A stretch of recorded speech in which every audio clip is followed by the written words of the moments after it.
अपनी अंगभूत गुणवत्ता जो थी और उनको जो शिक्षक मिले थे, उनके चलते समाज के प्रति संवेदना और स्व के अभिमान के संस्कार उनको मिले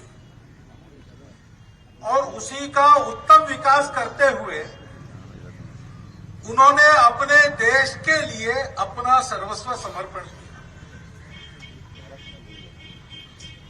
मनुष्य के पास जो कुछ कीमती होता है, बहुत लोगों के पास होता है, गुणवत्ता होती है, मेरिट अंग्रेजी में कहते हैं, वो होता है, परंतु केवल होने से नाम नहीं होता। उसका उपयोग कौन क्या करता है? नेताजी ने अपने स्वार्थ का रंच मात्र भी विचार पूरे जीवन भर किया नहीं। इतने पढ़े लिखे थे,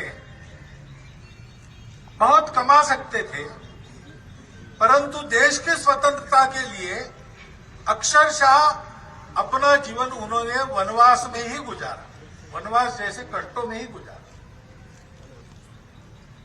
कितने बार जेल में गए, देश से बाहर जाना पड़ा, सेना बनाकर लड़ना पड़ा। सारा जीवन एक अग्निगर्भ तपस्या है और ये तपस्या हंसते हंसते उन्होंने पार की। देश के लिए की, अपना नाम हो इसलिए नहीं।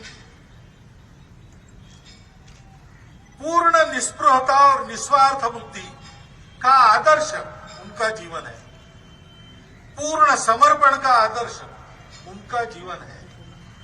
तपस्या के लिए कठोर परिश्रम और कष्ट सहन करने का आदर्श उनका जीवन है। देश के लिए किसी भी प्रकार का साहस अपने प्राणों की तमा न करते हुए करना, उन्हीं का जीवन उसका आदर्श है। और ये सारा करते समय उन्होंने अपेक्षा कुछ नहीं की। उनको क्या मिला, हमने उनको क्या दिया? हमने कुछ नहीं दिया। उस समय उनको कुछ नहीं मिला। स्वामी विवेकानंद कहते थे कि भारत को ऐसे तरुणों की आवश्यकता है, जो लाहौर का भाषण है उनका, वहां बोल रहे थे, तो उन्होंने कहा कि गुरु गोविंद सिंह जैसे तरुणों की जरूरत है।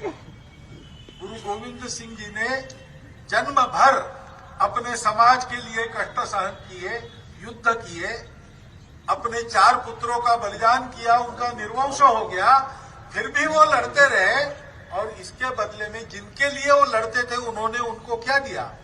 उपेक्षा दी, उपहास दिया। लेकिन उन्होंने एक शब्द से भी उनके विरुद्ध कोई बात नहीं की। उनके लिए सतत सेवारत, समर्पणरत ऐसा जीवन था।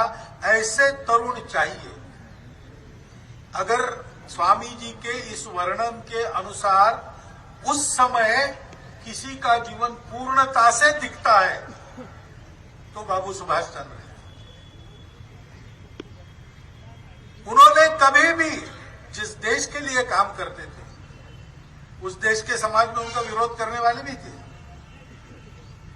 हम जानते हैं मत मतांतर होते हैं, उसके चलते वैचारिक विरोध होता है, उसके चलते कई बातें होती है, परंतु ये होने के बाद भी उन्होंने कभी भी आपस में लड़ाई नहीं की। कर सकते थे, शक्ति थी, समर्थन था, नहीं किया। जिनके लिए काम कर रहे थे उनके विरोध में कुछ नहीं किया।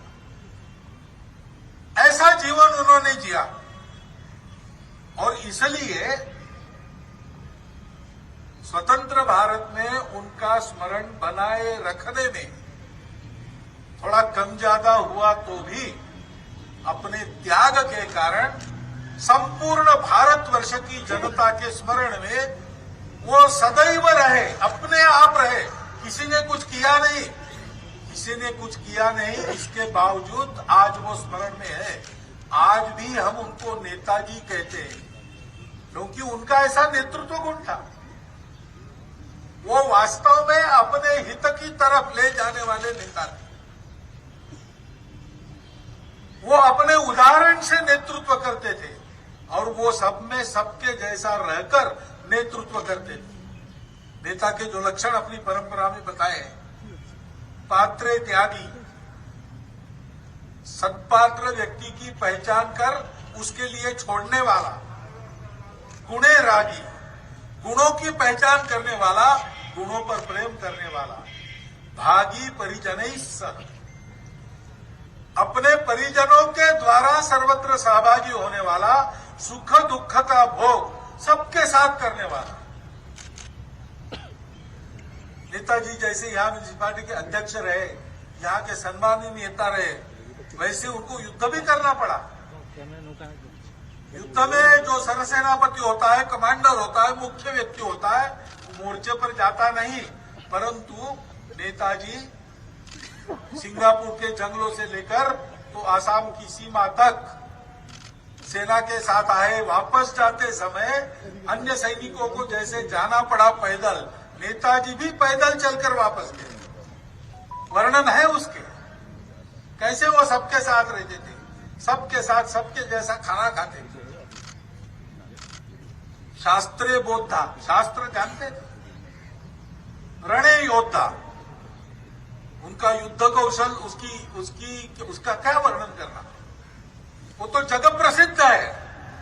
जिनके साम्राज्य पर सूर्यास्त नहीं होता, ऐसे लोगों के लिए एक नई सेना बनाकर उन्होंने चुनौती खड़ी की और दस्तक दी भारत के दरवाजे पर।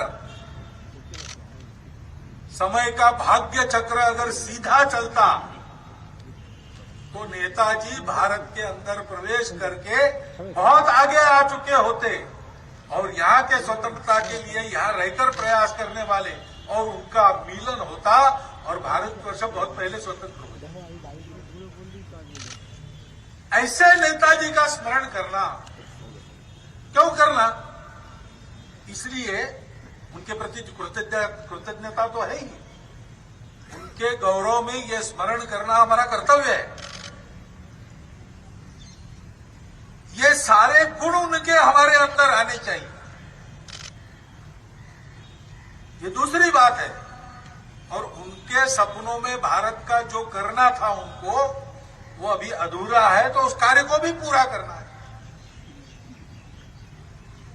हम लोग काम करते हैं तो उसकी एक दिशा होती है, उसका एक गंतव्य होता है।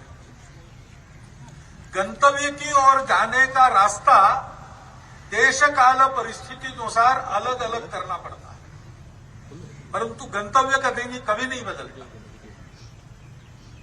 पहले सुभाष बाबू ने और कांग्रेस के आंदोलन ने कानून में बैठने वाला आंदोलन किया, सत्याग्रह किए, आंदोलन बनाए, अधिवेशनों में भाग लिया। लेकिन जब उनको ध्यान में आया कि आज की परिस्थिति में केवल इतना करने से नहीं होगा, एक सशस्त्र प्रयास की भी आवश्यकता है, तो उसका भी प्रयास उन्होंने किया। रास्ते अलग अलग होंगे दोनों, या भारतवर्ष में उस समय अलग रास्तों से जाने वाले लोग होंगे, लेकिन गंतव्य तो सबका एक था। और इसलिए उस गंतव्य को पक्का रखना, तो उस गंतव्य के बारे में नेताजी की दृष्टि क्या थी, समझना पड़ेगा। और देश काल परिस्थिति अनुसार जो रास्ता मिलता है वो कभी आसान मिलता है, कभी बहुत कठिन मिलता है। जैसा रास्ता है वैसा उसको पार करने के लिए अपनी गुणवत्ता होनी पड़ती है। रास्ता बदलता है, रास्ते को इज्म कहते हैं, अमुक इज्म तमुक इज्म बदलते रहे। इज्म महत्व की बात नहीं है, गंतव्य क्या है ये महत्व की बात है। और उस गंतव्य तक जाने के लिए सब प्रकार की परिस्थिति में आगे बढ़ने की सातत्य की वृत्ति और आवश्यक गुण संपदा है कि नहीं, ये दूसरी बात है। तो गुण संपदा के लिए भी, उस पथ का पथिक होने के लिए भी हमारे सामने उनका आदर्श है, सुभाष बाबू का आदर्श है।